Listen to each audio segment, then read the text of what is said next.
So the majority of time, of the young person's time, is spent at an employer's premises. Yeah? So most of that person's time, most of their time is going to be spent at an employer's premises, and it's about those young people actually learning on the job.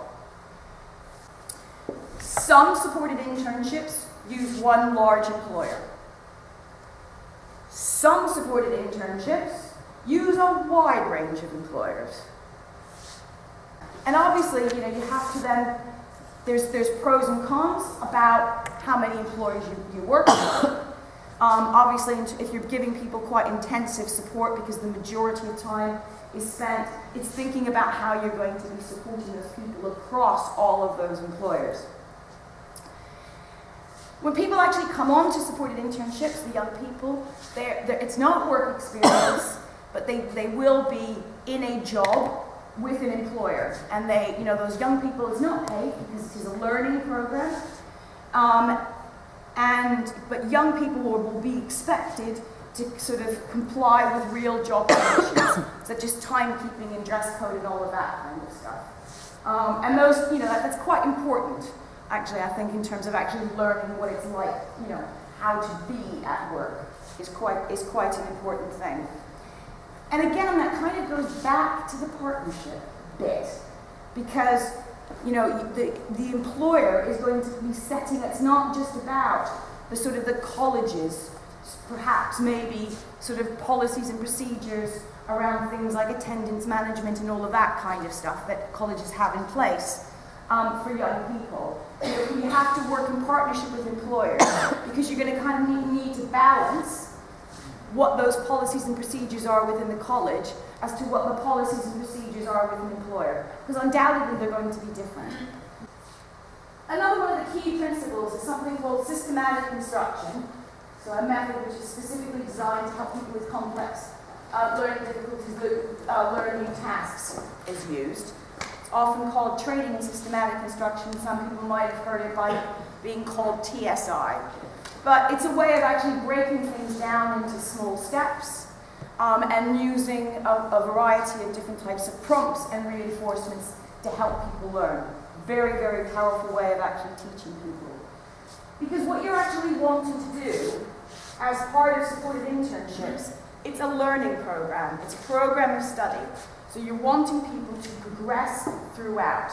So it's not about somebody going into a work placement with an employer where they probably, and as well when you first start out, is that the job actually might be quite easy, and they might actually learn it in a week. Because it's a study program, you're always continuing to set stretching learning goals. So with a supported internship, what you'll be doing is if somebody cracks the job in a week, what you're going to be doing is you're going to be going in and actually looking at how you can make it more difficult. Where can we actually make sure that there's some additional learning here? Yeah?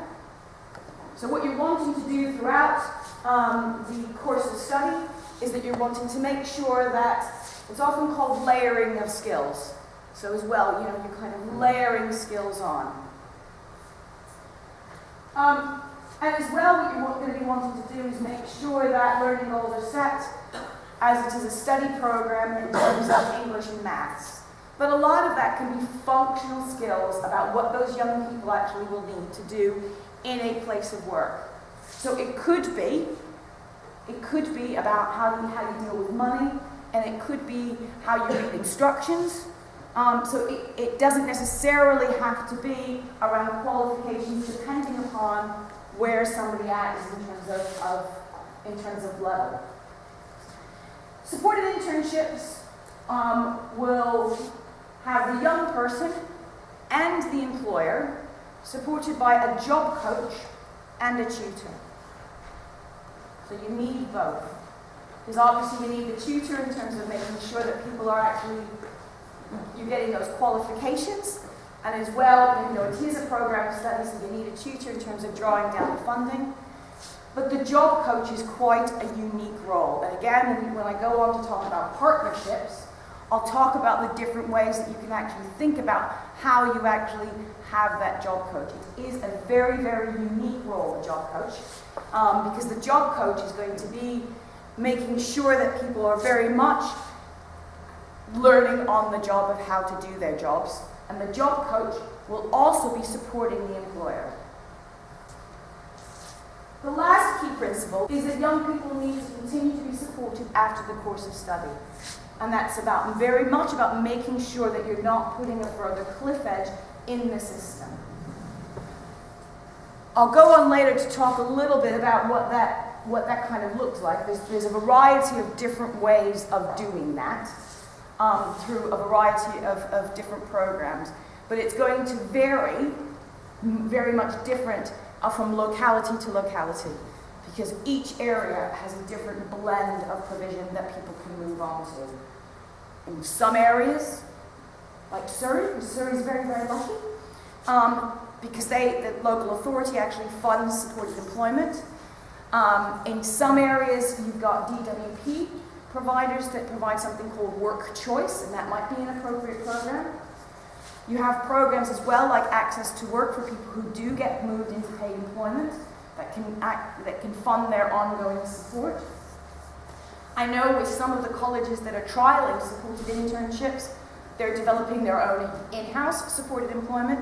So again, there's a wide variety of ways of thinking it through and actually doing it.